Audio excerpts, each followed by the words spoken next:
नमस्कार, सत श्री अकाल। कैसी हो? रीट वाले की तैयारी कैसी चल रही है? थोड़ा सा पेपर का कल वाले का पैटर्न बदला था, आज वाले में इतना कोई ज्यादा नहीं लगा। कल वाले के मुकाबले में जो आज साइंस का हुआ वो आसान था। कल वालों के बहुत सारे तो सदमे से बाहर ही नहीं उबर पाए। होता भी है कि इतनी माथापच्ची की, करंट में हमने क्या क्या पढ़ा और इसमें क्या क्या पढ़ा, सर पर्सन आए नहीं। अब आप बताओ, मुगल काल दे रखा है आपने, इतना बड़ा मुगल काल दे रखा है आपने, 1% तक आपने नहीं पूछा। पूरी पॉलिटिकल दे रखी है, 1% तक आपने नहीं पूछा। तो कम से कम तरीके से तो बनाओ। जब मुगल काल जिसे पढ़ने में एक महीना लग जाता है, उसका आपने 1% तक नहीं बनाया। तो कुछ टॉपिकों से आपने 5-5% उठा लिए, तो पेपर तो आपका अब भी सही नहीं बन रहा है। लेकिन फिर भी वो टफ बना दिया, लोग उसकी तरफ हो गए। तो ये नहीं सोचा कि इन टॉपिकों से प्रश्न उठाने चाहिए थे। जब इतनी पॉलिटिकल आप देते हो और 1% नहीं उठाते हो, तो ये भी ज्यादा सही नहीं है। लेकिन वही बात है कि भी क्या करें, तैयारी करनी पड़ती है। किसी न किसी तरीके से वो पैटर्न बदल देते हैं।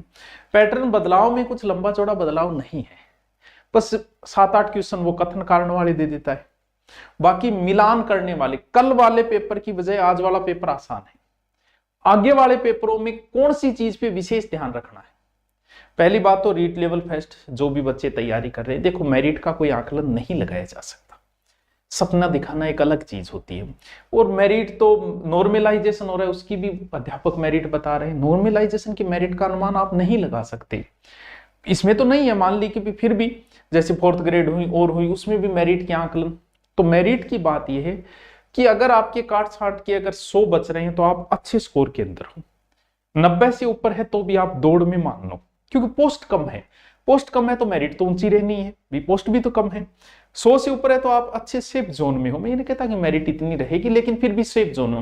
90 से ऊपर हो तो भी हम दौड़ में मान सकते हैं। आप विशेष कैटेगरी है तो अच्छी दौड़ में माना जा सकता है। आज के पेपर के आधार पर अगर हम आगे के पेपरों का आकलन करें बच्चों, जैसे आज वाले पेपर का मैं देखूं,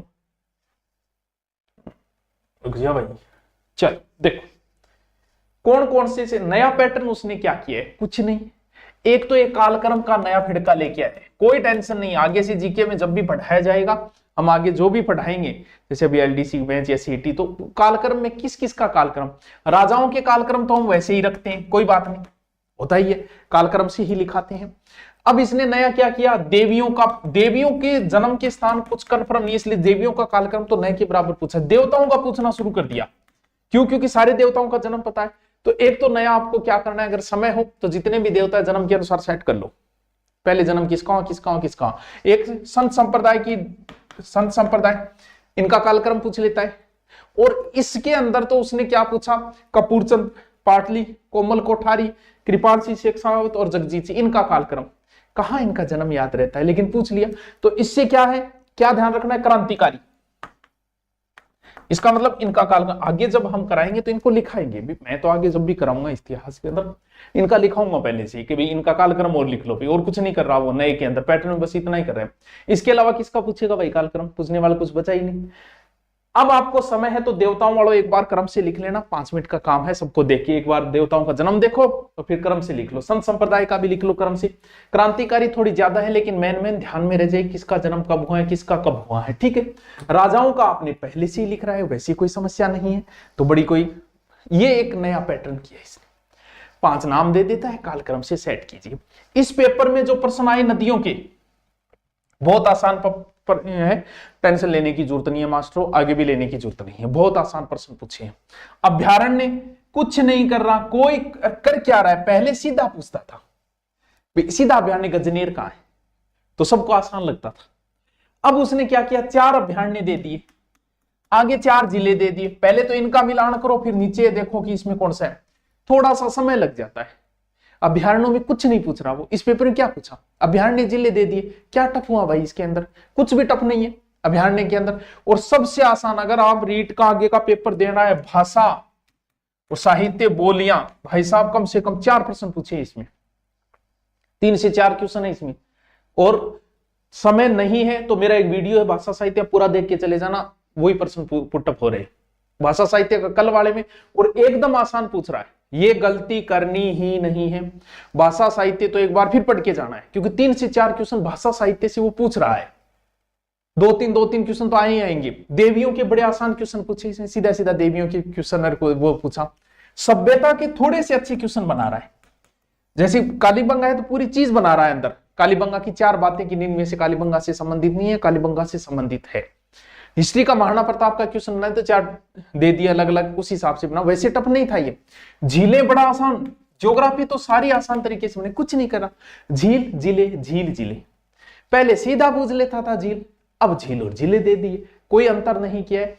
बस थोड़ा सा इसको पढ़ के थोड़ा सा दिमाग लगाना पड़ता है, तो हमें लग रहा है कि ये वन का अच्छा क्वेश्चन पूछ रहा है, अच्छी क्वेश्चन पुटअप कर रहा है वन के, क्योंकि वन में आंकड़े पूछ रहा है, प्रति हेक्टेयर वर्ग वर ये आंकड़े पूछ रहा है, तो थोड़ा सा टफ में आ जाता है। कल्चर के बड़े मिलान करने, अब दुर्ग, अब इस पेपर में उससे तो बहुत आसान है। दुर्ग में क्या किया, कुछ नहीं किया, दुर्ग और जिले। तुम बताओ यार, अभ्यारण्य वो जिले पूछ रहे, दुर्ग वो जिले पूछ रहा है, नदियां सीधा मिलान करना पूछ रहा है। अरावली का थोड़ा सा पूछा कि अरावली से संबंधित ऐसे विस्तार है वैसे विस्तार है, वो भी इजी क्वेश्चन था। यानी इस वाले पेपर में इजी थे, बस फर्क इतना ही है कि वो 1% में 4% थे, तो हमें थोड़ा दिमाग लगाना पड़ रहा था। कथन कारण वाले अगर 7-8 को अलग कर दें तो बहुत इजी तरीके का प्रश्न पूछा गया। तो आगे नए पैटर्न में कुछ विशेष नहीं है, विथ डिटेल पढ़ना है। पहले अच्छी किताब पढ़ो डिटेल वाले, जैसे अभी कल वाले में वो सूरजमल वाला क्वेश्चन आया, तो वो हमारी पुरानी इतिहास की किताब थी जो मेरी पहली, वो इतनी मोटी थी, उसमें से मिला मुझे वो प्रश्न। धीरे धीरे लोगों को शॉर्ट सही दी गई तो हम भी शॉर्ट करते गए। वो पुरानी जिसके पास पड़ी उसमें वो प्रश्न मिल जाएगा कि किससे सूरजमल खेमकर्ण से जीता था, वो लाइन उसमें लिखी है जो मैंने कम्युनिटी में डाली है। और जो भी कोई इस प्रकार के क्वेश्चन आएंगे, की भी हमने डाल दिए, साइंस वाली की डाल दी जाएगी, तो वो आप टेलीग्राम, सुभाष नीचे लिंक दिए, उस टेलीग्राम से आप ज्वाइन कर लीजिए, ताकि जब भी कोई नई सूचना आए तो आपको तुरंत मिल जाएगी और ऑथेंटिक बातें मिल जाए। जो की है 1-2% आगे पीछे हो सकता है, हमने की लगभग सही डाली है। तो आगे जीके जब भी पढ़ो थोड़ा सा डिटेल से पढ़ो, इतिहास की थोड़ा कालक्रम ध्यान रखो, जन्म की डेट वैसे नहीं कि ऑप्शन से कर दूंगा, याद होनी चाहिए, तभी आप कालक्रम सेट करने। बाकी आगे के एग्जाम में हम कालक्रम सेट ही कर देंगे। ये लो जी, इनका लिख लो, इनका लिख लो पहले जन्म, इनका लिख लो पहले आगे पीछे, ऐसे एक बार लिखवा देंगे। तो अब ज्यादा नहीं है, कल वाले से ये आसान है, आगे वाले में बस कालक्रम मिलान करना है, ज्यादा लोड लेने की नहीं है। कथन कारण वालों को थोड़ा सा सीरियस लेके देख लेना, बाकी बहुत आसान तरीके से प्रश्न पुटअप कर रहा है, ये पेपर उससे थोड़ा आसान है। ठीक है, तो लगे रहो तैयारी, पेपर के बाद में रीट प्री का बैच शुरू करेंगे, जब आपकी इच्छा हो ऑनलाइन या ऑफलाइन ज्वाइन करो तब। ओके।